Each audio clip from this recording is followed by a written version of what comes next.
শুরু হয়ে গেছে। দেখা যায় কোন নিয়মে কতটুকু লড়াই করতে পারে।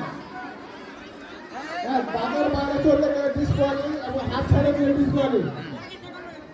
আপনারা মাঠ ছেড়ে দেন, সবাইকে খেলা দেখার সুযোগ করে দেন।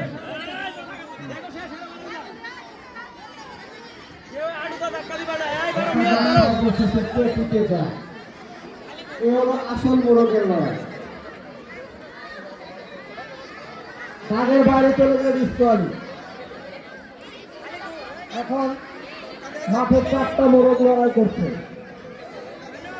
দেখা যাক কে টিকে সর্বশেষ, কে সেরা 3 জন।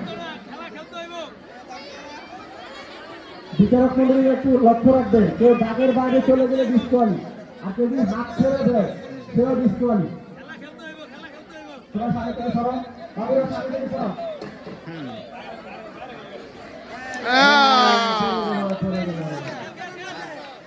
আমরা তৃতীয় স্থান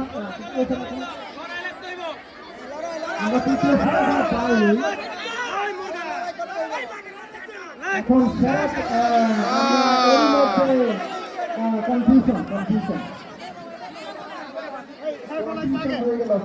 যার হাত ছুটছে আমরা প্রথম পেয়ে গেছি।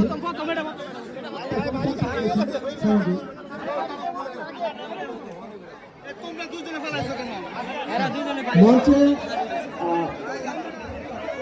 প্রথম দ্বিতীয় তৃতীয় স্থানে যারা আছে তারা দাঁড়িয়ে সালাম দিয়ে অভিবাদন জানাবে। আমরা করতালির মাধ্যমে তাদেরকে অভিবাদন জানাবো। সবাই করতালির মাধ্যমে প্রথম দ্বিতীয় তৃতীয় স্থানে যারা মোরগের লড়াই হয়েছে তাদেরকে আমরা ইতিমধ্যে আমাদের হাতে এসে পৌঁছেছে। আমরা প্রথম হচ্ছে আরিয়া, দ্বিতীয় সাজি, তৃতীয়